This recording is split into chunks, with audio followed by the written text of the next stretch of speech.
36ನೇ ಅಧ್ಯಾಯ. ಇಬ್ಬರು ಗೋವಾದವರು, ಶ್ರೀಮತಿ ಔರಂಗಾಬಾದಕರ ಅವರ ಕಥೆಗಳು. ಒಮ್ಮೆ ಗೋವಾದಿಂದ ಇಬ್ಬರು ಬಾಬಾ ಅವರ ದರ್ಶನಕ್ಕೋಸ್ಕರ ಶಿರಡಿಗೆ ಬಂದು ಅವರಿಗೆ ಶಾಸ್ತ್ರಾಂಗ ನಮಸ್ಕಾರ ಮಾಡಿದರು. ಇಬ್ಬರು ಒಟ್ಟಿಗೆ ಬಂದಿದ್ದರೂ ಕೂಡ ಬಾಬಾ ಒಬ್ಬನಿಂದ ಮಾತ್ರ ದಕ್ಷಿಣೆ ಕೇಳಿ ತೆಗೆದುಕೊಂಡರು. ಇನ್ನೊಬ್ಬನು ತಾನಾಗಿಯೇ 15 ರೂಗಳನ್ನು ದಕ್ಷಿಣೆ ಕೊಡಲು ಬಂದಾಗ ಬಾಬಾ ಅದನ್ನು ತೆಗೆದುಕೊಳ್ಳಲಿಲ್ಲ. ಇದನ್ನು ಕಂಡು ಎಲ್ಲರೂ ವಿಸ್ಮಿತರಾದರು. ಆ ಸಮಯದಲ್ಲಿ ಅಲ್ಲಿಯೇ ಇದ್ದ ಶ್ಯಾಮ ಅವರು ಬಾಬಾ ಅವರನ್ನು ಕುರಿತು, ಇದೇನು, ಇಬ್ಬರು ಒಟ್ಟಿಗೆ ಬಂದಿರುತ್ತಾರೆ, ಒಬ್ಬನನ್ನು ಮಾತ್ರ ಕೇಳಿ ಅವನಿಂದ ದಕ್ಷಿಣೆ ಪಡೆದಿರಿ, ಇನ್ನೊಬ್ಬನು ತಾನೇ ಸ್ವತಃ ಮುಂದಾಗಿ ದಕ್ಷಿಣೆ ಕೊಡಲು ಬಂದರೂ ನಿರಾಕರಿಸುತ್ತೀರಿ, ಇದೇಕೆ ಈ ಭೇದ ಭಾವ ಎಂದು ಕೇಳಿದನು. ಅದಕ್ಕೆ ಬಾಬಾ ಅವರು, ಶ್ಯಾಮ, ನಿನಗೆ ಏನೂ ತಿಳಿಯದು. ನಾನು ಯಾರಿಂದಲೂ ಪುಕ್ಕಟೆ ಏನು ತೆಗೆದುಕೊಳ್ಳುವುದಿಲ್ಲ. ಈ ಮಸೀದಿ ಮಾಯಿ ಸಾಲ ತೀರಿಸುವಂತೆ ಕೇಳುತ್ತಾಳೆ. ಸಾಲಗಾರನು ಸಾಲವನ್ನು ತೀರಿಸಿ ಋಣಮುಕ್ತನಾಗುತ್ತಾನೆ. ನನಗೆ ಮನೆ, ಮಠ ಮತ್ತು ಸಂಸಾರ ಏನೂ ಇಲ್ಲ. ನನಗೇನು ಬೇಕು? ನಾನು ಸರ್ವಸ್ವತಂತ್ರನು. ಋಣ, ದೋಷ ಮತ್ತು ಹತ್ಯೆ ಇವುಗಳಿಗೆ ಪ್ರಾಯಶ್ಚಿತ್ತ ಭೋಗಿಸಲೇಬೇಕು. ಅದನ್ನು ತಪ್ಪಿಸಿಕೊಳ್ಳಲು ಅಸಾಧ್ಯ ಎಂದು ಹೇಳಿ ತಮ್ಮದೇ ಆದ ರೀತಿಯಲ್ಲಿ ಮುಂದುವರೆದು ಈ ರೀತಿ ತಿಳಿಸಿದರು. ಮೊದಲು ಅವನು ಬಹಳ ಬಡವನಾಗಿದ್ದನು. ದೇವರ ದಯೆಯಿಂದ ಕೆಲಸ ದೊರೆತರೆ ಮೊದಲನೆಯ ತಿಂಗಳ ಸಂಬಳದಲ್ಲಿ 15 ರೂಗಳನ್ನು ದೇವರಿಗೆ ಅರ್ಪಿಸುವಿನೆಂದು ಹರಕೆ ಹೊತ್ತನು. ನಂತರ ಬಡ್ತಿ ದೊರೆಯಿತು. 15 ರೂಗಳಿಂದ 30, 60, 100, 200, 700 ರೂ ಸಂಬಳ ದೊರಕಿತು. ಪ್ರಗತಿಯ ಸಂತಸದಲ್ಲಿ ಅವನು ಹರಕೆಯನ್ನು ಮರೆತು ಬಿಟ್ಟನು. ಅವನ ಕರ್ಮವು ಅವನನ್ನು ಇಲ್ಲಿಗೆ ಬರಮಾಡಿದೆ. ಆದುದರಿಂದಲೇ ಅವನಿಂದ ನಾನೇ ಕೇಳಿ 15 ರೂ ದಕ್ಷಿಣೆ ಪಡೆದೆನು ಎಂದರು. ಇನ್ನೊಂದು ಕತೆ. ಸಮುದ್ರದ ದಡದಲ್ಲಿ ಅಲೆದಾಡುತ್ತಾ ಕೊನೆಗೆ ನಾನೊಂದು ಮನೆಯ ಕಟ್ಟೆಯ ಮೇಲೆ ಕುಳಿತೆನು.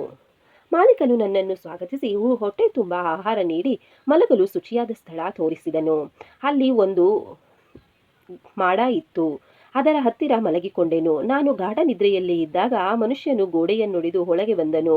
ನನ್ನ ಕಿಸೆ ಕತ್ತರಿಸಿ ಹಣವನ್ನು ತೆಗೆದುಕೊಂಡು ಹೋದನು. ಬೆಳಗ್ಗೆ ಎಚ್ಚರವಾಗಿ ನಾನು ನೋಡಿದಾಗ ನನ್ನ 30,000 ರೂಪಾಯಿಗಳು ಕಳವಾಗಿದ್ದವು. ಇದರಿಂದ ಬಹಳ ದುಃಖಿಸಿದೆನು. ನನ್ನ ಅನ್ನ ಆಹಾರಗಳನ್ನು ತಿಳಿಸಿ 15 ದಿನ ಅದನ್ನೇ ಕುರಿತು ಚಿಂತಿಸಿದೆನು. ಅಷ್ಟರಲ್ಲಿ ಫಕೀರನೊಬ್ಬನು ಬಂದು ನನ್ನ ದುಃಖಕ್ಕೆ ಕಾರಣವೇನೆಂದು ಕೇಳಿದನು. ಎಲ್ಲಾ ವಿಚಾರವನ್ನು ಅವನಿಗೆ ತಿಳಿಸಿದೆನು. ಆಗ ಅವನು, ನೀನು ನನ್ನ ಮಾತಿನ ಪ್ರಕಾರ ನಡೆದರೆ ನಿನ್ನ ಹಣ ನಿನಗೆ ಪುನಃ ದೊರಕುವುದು.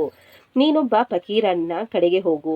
ಅವನ ಗುರುತನ್ನು ಹೇಳುತ್ತೇನೆ. ಅವನಲ್ಲಿ ಸಂಪೂರ್ಣ ಶರಣಾಗತನಾಗು ಎಂದನು. ಅವನು ಹೇಳಿದಂತೆ ನಾನು ನಡೆದುಕೊಂಡೆನು. ನನ್ನ ಹಣವು ಸಿಕ್ಕಿತು. ನಂತರ ಆ ಮನೆಯನ್ನು ಬಿಟ್ಟು ಸಮುದ್ರದ ದಡಕ್ಕೆ ಬಂದು ನೋಡಿದೆನು. ಹಡಗಿನೊಳಗೆ ಹೋಗಲು ಸಾಧ್ಯವಾಗಲಿಲ್ಲ. ದಟ್ಟಣೆ ಹೆಚ್ಚಾಗಿತ್ತು. ಅಪರಿಚಿತ ಶಿಪಾಯಿ ಒಬ್ಬನು ನನ್ನ ಪರವಾಗಿ ಮಧ್ಯಸ್ಥಿಕೆ ವಹಿಸಿದ್ದರಿಂದ ಹಡಗಿನಲ್ಲಿ ಸ್ಥಳ ದೊರಕಿತ್ತು. ಇನ್ನೊಂದು ಊರನ್ನು ತಲುಪಿ ಅಲ್ಲಿಂದ ರೈಲಿನಲ್ಲಿ ಬಂದು ಮಸೀದಿ ಮಾಯಿಯನ್ನು ಸೇರಿದ್ದೇನೆ ಎಂದರು. ಕತೆ ಮುಗಿಸಿ ಬಾಬಾ ಅವರ ಅತಿಥಿಗಳಿಗೆ ಊಟ ಉಪಚಾರದ ಅಣಿ ಮಾಡಲು ಶ್ಯಾಮ ಅವರಿಗೆ ಹೇಳಿದರು. ಶ್ಯಾಮ ಅವರು ಅವರಿಬ್ಬರನ್ನು ತಮ್ಮ ಮನೆಗೆ ಕರೆದುಕೊಂಡು ಹೋಗಿ ಭೋಜನ ಮಾಡಿಸಿದರು. ಆಗ ಶ್ಯಾಮ ಅವರು, ಬಾಬಾ ಅವರ ಕತೆ ಬಹಳ ಗೂಢವಾಗಿತ್ತು. ಬಾಬಾ ಎಂದು ಸಮುದ್ರಕ್ಕೆ ಹೋಗಿಯೇ ಇಲ್ಲ. 30,000 ರೂಪಾಯಿ ಇವರಲ್ಲಿ ಇರಲೇ ಇಲ್ಲ. ಅವರು ಪ್ರಯಾಣ ಮಾಡಿಯೂ ಇಲ್ಲ. ಹಣವನ್ನು ಕಳೆದುಕೊಂಡಿಯೂ ಇಲ್ಲ ಎಂದು ಹೇಳಿ ಅವರ ಮಾತಿನ ಅರ್ಥ ತಿಳಿಯಿತೇ ಎಂದು ಪ್ರಶ್ನಿಸಿದರು. ಆಗ ಅವರಿಬ್ಬರು ಮನಕರಗಿ ಕಣ್ಣೀರು ಸುರಿಸಿದರು. ಇಬ್ಬರು ಗದ್ಗದ ಕಂಠದಿಂದ, ಬಾಬಾ ಅವರು ಅಂತರ್ಯಾಮಿಗಳು, ಬಾಬಾ ಪರಬ್ರಹ್ಮರು. ಅವರು ಹೇಳಿದುದೆಲ್ಲವೂ ನಮ್ಮ ಬಗ್ಗೆಯೇ. ಅದೆಲ್ಲವೂ ನಮಗೆ ಸಂಬಂಧಿಸಿದ್ದೇ ಆಗಿದೆ. ಇದು ಅವರಿಗೆ ಹೇಗೆ ತಿಳಿಯಿತೆಂಬುದೇ ಪರಮಾಶ್ಚರ್ಯದ ಸಂಗತಿ. ಭೋಜನದ ನಂತರ ವಿವರವನ್ನು ತಿಳಿಸುವೆವು ಎಂದರು. ಭೋಜನದ ನಂತರ ತಾಂಬೂಲ ತಿನ್ನುತ್ತಾ ಅವರು ತಮ್ಮ ಕಥೆಗಳನ್ನು ಹೇಳಲಾರಂಭಿಸಿದರು. ಒಬ್ಬನು, ಸಮುದ್ರ ಪಟ್ಟಿಯ ಮೇಲೆ ನನ್ನ ಊರು ಘಟ್ಟದ ಮೇಲೆ ಇದೆ. ನಾನು ನೌಕರಿ ಹುಡುಕಲು ಗೋವಾಕ್ಕೆ ಹೋದೆ. ನನಗೆ ಕೆಲಸ ಸಿಕ್ಕರೆ ಸಾಕೆಂದು ಶ್ರೀ ದತ್ತಾತ್ರೇಯ ದೇವರಿಗೆ ಹರಕೆ ಹೊತ್ತೆ. ಮೊದಲನೇ ತಿಂಗಳ ಸಂಬಳವನ್ನು ಅವನಿಗೆ ಅರ್ಪಿಸುವುದಾಗಿ ಬೇಡಿಕೊಂಡಿದ್ದೆ. ದೇವರ ದಯೆಯಿಂದ ನನಗೆ ಉದ್ಯೋಗ ದೊರಕಿತ್ತು. ಈಗ ಬಾಬಾ ಅವರು ಹೇಳಿದಂತೆ ನನಗೆ ಬಡ್ತಿಗಳು ದೊರಕಿದವು. ನಾನು ನನ್ನ ಹರಕೆಯನ್ನು ಮರೆತೆ. ಆದರೆ ಬಾಬಾ ಅವರು ಈ ರೀತಿ ಅದನ್ನು ನನಗೆ ಜ್ಞಾಪಿಸಿ ನನ್ನಿಂದ 15 ರೂಪಾಯಿ ಕೇಳಿದ್ದಾರೆ. ನಾನು ಕೊಟ್ಟಿರುವುದು ದಕ್ಷಿಣೆಯಲ್ಲ, ಹಳೆಯ ಋಣವನ್ನು, ನನ್ನ ಹರಕೆಯನ್ನು ತೀರಿಸಿದ್ದೇನೆ ಎಂದನು. ಫಕೀರನ ಸಲಹೆ. ಬಾಬಾ ಎಂದು ಹಣವನ್ನು ಬೇಡುತ್ತಿರಲಿಲ್ಲ ಮತ್ತು ತಮ್ಮ ಭಕ್ತರನ್ನು ಹಣ ಬೇಡಲು ಬಿಡುತ್ತಿರಲಿಲ್ಲ. ಹಣವು ಆಧ್ಯಾತ್ಮಿಕ ಪ್ರಗತಿಗೆ ಅಪಾಯಕಾರವೆಂದು ತಿಳಿದು ಅವರು ಭಕ್ತರನ್ನು ಬಂಧನದಲ್ಲಿ ಸಿಲುಕಿಸಲು ಆಸ್ಪದ ಕೊಡುತ್ತಿರಲಿಲ್ಲ. ಈ ಸಂದರ್ಭದಲ್ಲಿ ಭಗತ ಮಾಳಾಸಪತಿಯವರ ಅನುಭವವನ್ನು ನೋಡೋಣ. ಭಗತ ಮಾಳಾಸಪತಿಯವರು ಕಡು ಬಡವರಾಗಿದ್ದರು. ಬಾಬಾ ಅವರು ಅವರಿಗೆ ಹಣ ಕೂಡಿಡಲು ಆಸ್ಪದ ನೀಡಲಿಲ್ಲ. ದಕ್ಷಿಣೆಯಿಂದ ಬಂದ ಹಣದಲ್ಲಿ ಅವರಿಗೆ ಏನು ಬಾಬಾ ಕೊಡುತ್ತಿರಲಿಲ್ಲ. ಒಂದು ಸಾರಿ ವ್ಯಾಪಾರಿಯೊಬ್ಬನು ಬಂದು ಬಾಬಾ ಅವರಿಗೆ ಮಾಳಾಸಪತಿಗೆ ಕೊಡಲು ಅಪಾರ ಹಣವನ್ನು ಕೊಟ್ಟನು. ಆದರೆ ಮಾಳಾಸಪತಿಯವರು ಅದನ್ನು ತೆಗೆದುಕೊಳ್ಳಲು ಬಾಬಾ ಸಮ್ಮತಿಸಲಿಲ್ಲ. ಅನಂತರ ಎರಡನೆಯವನು, ನಮ್ಮ ಅಡಿಗೆಯವನು ನನ್ನಲ್ಲಿ 35 ವರ್ಷಗಳಿಂದ ಬಹಳ ವಿಶ್ವಾಸದಿಂದ ಕೆಲಸ ಮಾಡುತ್ತಿದ್ದಾನೋ.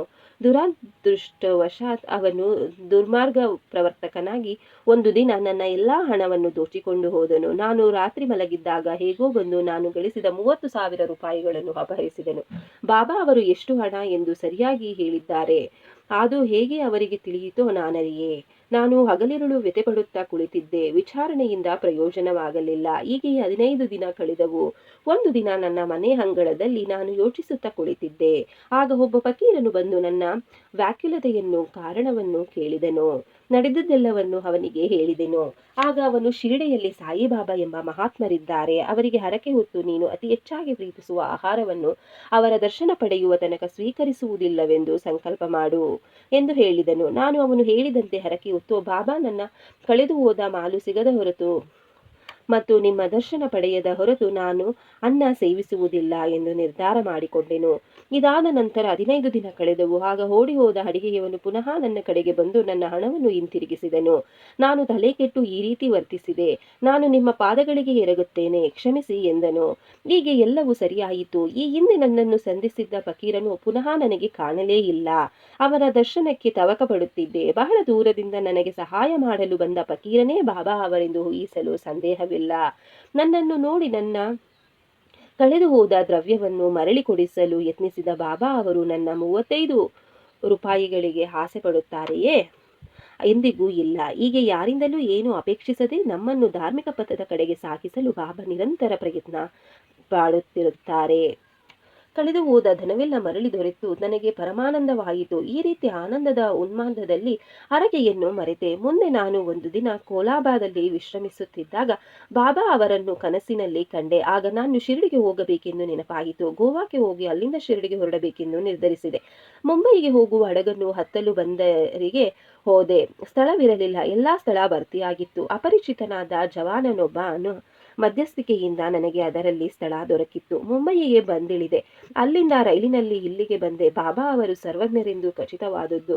ನಾವು ಯಾರು, ನಮ್ಮ ಮನೆ ಎಲ್ಲಿದೆ, ಎಲ್ಲವೂ ಅವರಿಗೆ ತಿಳಿದಿದೆ. ನಾನು ಕಳೆದು ಹೋದ ದ್ರವ್ಯ ಪುನಃ ದೊರಕಿದ್ದು ನನ್ನ ಭಾಗ್ಯವೇ ಸರಿ. ಅನೇಕ ವರ್ಷಗಳಿಂದ ಬಾಬಾ ನಿಮ್ಮೊಡನೆಯೇ ಇದ್ದು ತಮ್ಮ ಮಾತುಕತೆಗಳಿಂದ ನಿಮ್ಮನ್ನು ಆನಂದಪಡಿಸುತ್ತಾ ಇದ್ದಾರೆ.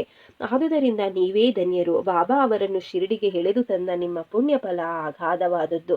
ಸಾಯಿಯೇ ನಮ್ಮ ದತ್ತ. ನನಗೆ ನನ್ನ ಮರೆತ ಹರಕೆಯನ್ನು ಜ್ಞಾಪಿಸಿದರು.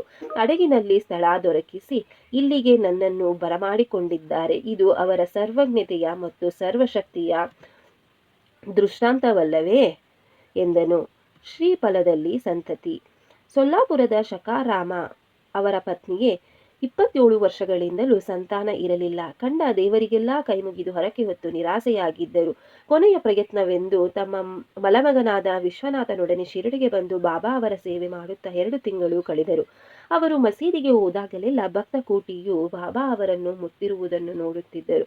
ಅವರಿಗೆ ಬಾಬಾ ಅವರೊಬ್ಬರೇ ಇರುವಾಗ ಸಂಧಿಸಿ ತಮ್ಮ ಬಯಕೆಯನ್ನು ಅವರಲ್ಲಿ ವ್ಯಕ್ತಪಡಿಸಿ ಆಶೀರ್ವಾದ ಪಡೆಯಬೇಕೆಂದು ಇಚ್ಛಿಸಿದರು. ಆದರೆ ಇಂಥ ಸಂದರ್ಭ ಬಹುಕಾಲದವರೆಗೂ ದೊರಕಲೇ ಇಲ್ಲ. ಕೊನೆಗೆ ತಮ್ಮ ಪರವಾಗಿ ಬಾಬಾ ಅವರ ಜೊತೆಗೆ ಮಾತನಾಡಬೇಕೆಂದು ಅವರು ಶ್ಯಾಮಾ ಅವರಿಗೆ ವಿನಂತಿಸಿಕೊಂಡರು. ಆಗ ಶ್ಯಾಮಾ ಅವರು, ಬಾಬಾ ಅವರ ದರ್ಬಾರು ಎಲ್ಲರಿಗೂ ತೆರೆದಿದೆ, ಆದಷ್ಟು ಮಟ್ಟಿಗೆ ಪ್ರಯತ್ನ ಮಾಡುತ್ತೇನೆಂದು ಹೇಳಿ ನಿಮಗೆ ದೇವರು ಆಶೀರ್ವದಿಸಲಿ ಎಂದರು. ಮತ್ತು ಬಾಬಾ ಅವರ ಊಟದ ಸಮಯಕ್ಕೆ ಸರಿಯಾಗಿ ತೆಂಗಿನಕಾಯಿ, ಗಂಧದ ಕಡ್ಡಿ ತೆಗೆದುಕೊಂಡು ಮಸೀದಿಗೆ ಬನ್ನಿ, ನಾನು ನಿಮಗೆ ಸನ್ನೆ ಮಾಡುತ್ತೇನೆ, ಕೂಡಲೇ ನೀವು ಒಳಗೆ ಬರಬೇಕು ಎಂದು ಶ್ರೀಮತಿ ಔರಂಗಬಾದಕರರಿಗೆ ಹೇಳಿದರು. ಮುಂದೆ ಒಂದು ದಿನ ಬಾಬಾ ಊಟ ಮಾಡಿದ ನಂತರ ಬಾಬಾ ತಮ್ಮ ಕೈ ತೆಳೆದುಕೊಳ್ಳುವಾಗ ಶ್ಯಾಮ ನೀರು ಹಾಕುತ್ತಿದ್ದರು. ಆಗ ಬಾಬಾ ಶ್ಯಾಮ ಅವರ ಕೆನ್ನೆ ಚಿವುಟಿದರು. ಶ್ಯಾಮ ಅವರು ಕೋಪಗೊಂಡು, ಬಾಬಾ, ಈ ರೀತಿ ಚಿವುಟುವುದು ನಿಮಗೆ ತರವೇ? ಹೀಗೆ ಹಿಂಸಿಸುವ ದೇವರು ನಮಗೆ ಬೇಡ. ನಾವೇನು ನಿಮ್ಮ ಸೇವಕರೇ? ಆತ್ಮೀಯತೆಯ ಫಲ ಇದೇ ಏನು ಎಂದರು. ಅದಕ್ಕೆ ಬಾಬಾ, ಶ್ಯಾಮ, ಈ ಹಿಂದಿನ 72 ಜನ್ಮಗಳಿಂದಲೂ ನೀವು ನನ್ನೊಡನೆಯೇ ಇರುತ್ತಿ. ಇದಕ್ಕೆ ಮುಂಚೆ ನೀನನ್ನು ಎಂದಾದರೂ ಚಿವಿಟಿದ್ದೇನೆಯೇ?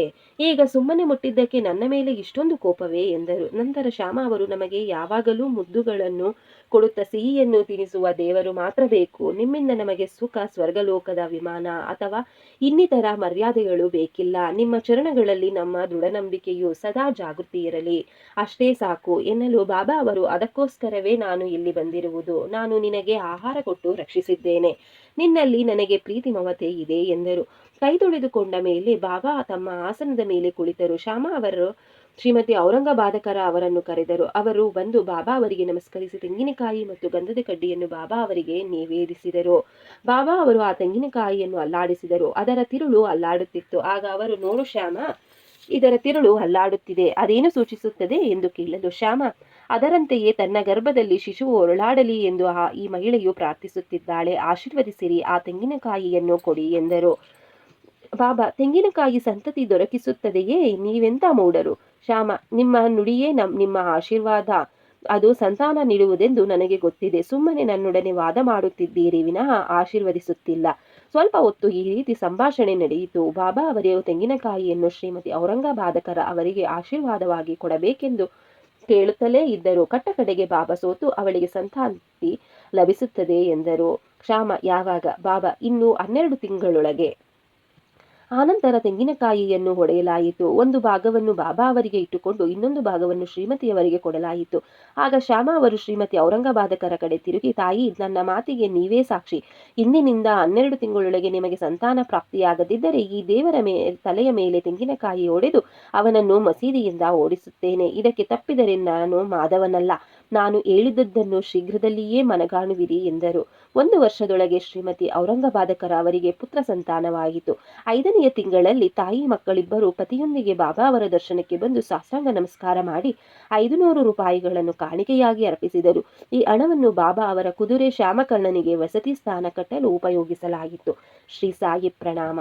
ಈ ಅಧ್ಯಯನವನ್ನು ಕೇಳಿದ ನಿಮ್ಮೆಲ್ಲರಿಗೂ ಶ್ರೀ ಸಾಯಿ ಬಾಬಾ ಒಳ್ಳೆಯದನ್ನು ಮಾಡಲಿ. ಶ್ರೀ ಸಾಯಿ ಪ್ರಣಾಮ.